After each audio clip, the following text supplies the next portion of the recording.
Assalamualaikum warahmatullahi wabarakatuh. Hai anak-anak Umi, apa kabarnya? Semoga selalu sehat dan dalam lindungan Allah Subhanahu wa taala. Amin Allahumma amin. Baiklah anak-anak Umi, kali ini kita akan belajar pelajaran fikih kelas 5 SD Unggulan Aisyah Taman Harapan Juru. Sebelum memulai pelajaran hari ini, marilah sama-sama kita mengucapkan lafaz Bismillahirrahmanirrahim agar apa yang kita pelajari hari ini mendapat keberkahan dan rahmat Allah Subhanahu wa taala. Amin ya rabbal alamin. Dan anak-anak Umi, silakan siapkan buku bina fikihnya pada halaman 44.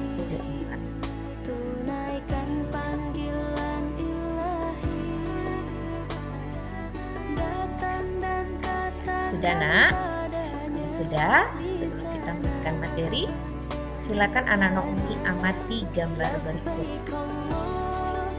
Dan apa yang kalian ketahui tentang gambar tersebut? Gimana? Ka'bah. Ada apa lagi nak? Ya, ada orang-orang berpakaian serba putih. Nah, kali ini kita akan belajar tentang haji. Dari apa yang akan Umi sampaikan, diharapkan anak Umi akan mengerti tentang apa itu ibadah haji, mengapa haji harus ke Mekah, dan apa saja ketentuan berhaji. Oke, sudah anak-anak Umi, sekarang siapkan bukunya, kita mulai ke ketentuan haji. Yang pertama, arti haji. Secara bahasa, haji berarti pergi menuju tempat yang diagungkan, sedangkan secara istilah, haji berarti sengaja mengunjungi Ka'bah di Mekah untuk melaksanakan ibadah haji dengan syarat-syarat tertentu. Hukum melaksanakan haji yang pertama wajib, yaitu untuk pertama kali dan telah mampu. Demikian pula jika kita bernazar, maka hukumnya wajib. Kemudian sunnah, yaitu jika mengerjakan untuk kedua kali dan seterusnya, 3 kali, keempat kali, maka hukumnya sunnah. Kemudian makruh, yaitu lebih baik ditinggalkan, karena kita sudah pernah melaksanakan ibadah haji, sementara masyarakat di sekeliling kita serba kekurangan dan butuh bantuan. Dan yang keempat yaitu haram, yaitu jika bermaksud membuat kerusakan dan keonaran di tanah suci Mekah. Selanjutnya, waktu melaksanakan ibadah haji, yaitu pada bulan Syawal, Zulkaidah, dan Zulhijjah. Selain bulan yang Umi sebutkan, itu berarti kita melaksanakan ibadah umrah. Yang keempat, syarat wajib haji. Yang pertama yaitu Islam, kedua berakal, ketiga baligh atau dewasa, yang keempat merdeka, dan yang terpenting yang kelima yaitu istita'ah, yaitu mampu. Mampu di sini berarti mampu jasmani dan rohani, biaya, ada kendaraan, aman di perjalanan, serta bagi wanita harus bersama mahramnya. Selanjutnya rukun haji, wajib haji, sunnah haji, dan perbedaannya. Rukun haji yang pertama ihram, yaitu berniat mulai mengerjakan haji, wukuf, tawaf, sa'i, tahallul, serta tertib, yaitu berurutan, ya, tidak boleh diloncat-loncat. Kemudian yang kedua wajib haji, yaitu ihram dari mikat, bermalam di Musdalifah, melontar jamrah, tawaf wada, dan menjauhkan diri dari yang diharamkan dan dilarang. Selanjutnya sunnah haji, yaitu mandi ketika hendak ihram, membaca kalimat talbiyah, yaitu labbaik Allahumma labbaik, labbaik la syarika la labbaik. Kemudian yang ketiga tawaf qudum untuk haji ifrad atau haji qiran, haji yang digabungkan ya nak ya, haji dan umroh. Perbedaan antara rukun dan wajib haji.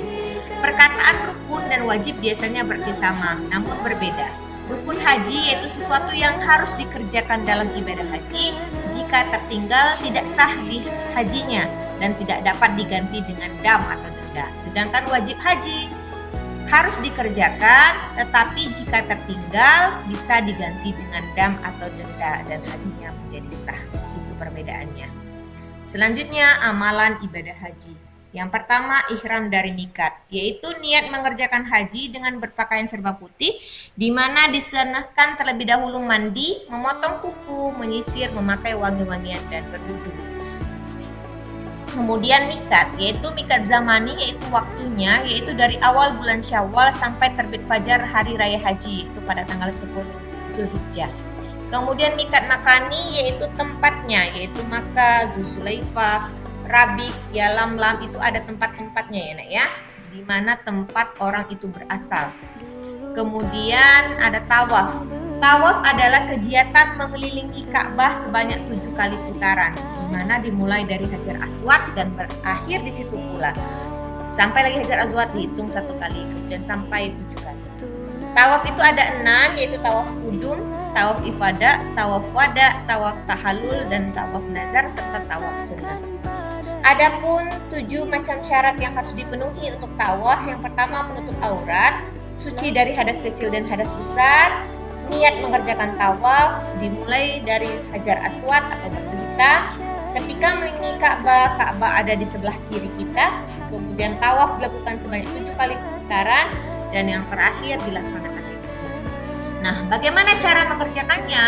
Yang pertama, berniat untuk mengerjakan tawaf. Yang kedua, dimulai dari Hajar Aswad sambil membaca Bismillahirrahmanirrahim, Allahu Akbar.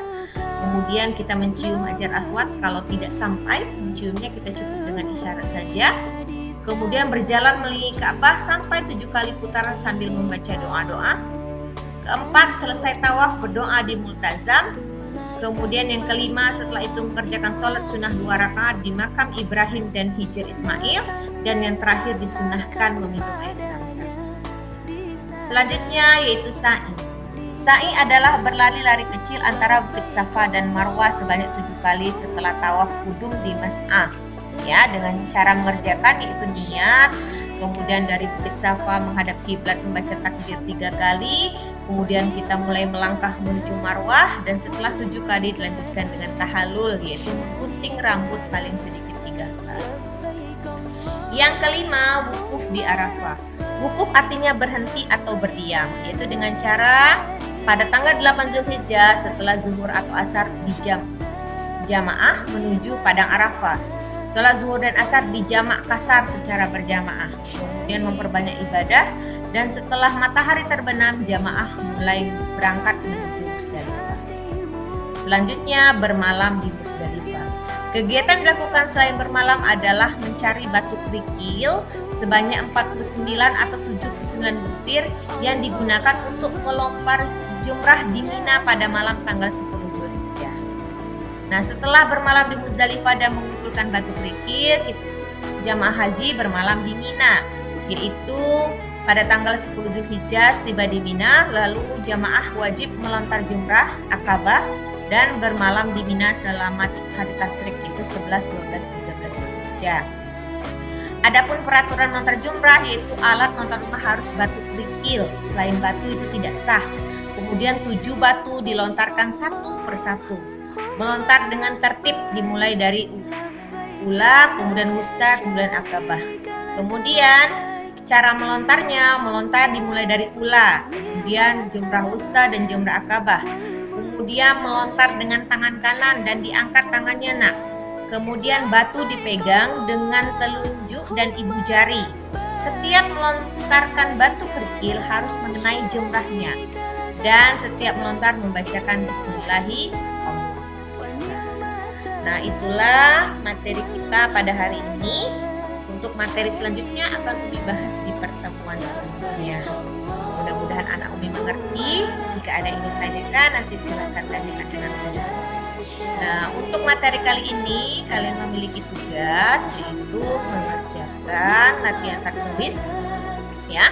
Kerjakan latihan soal pada buku paket Bina Fikih halaman 63 sampai 64 bagian 1 pilihan ganda nomor 1 sampai 10. Demikian anak-anak Umi, semoga bermanfaat. Kita tutup dengan walhamdulillahirabbil alamin. Terima kasih. Mohon maaf kalau ada salah-salah kata. Kepada Allah Umi mohon ampun.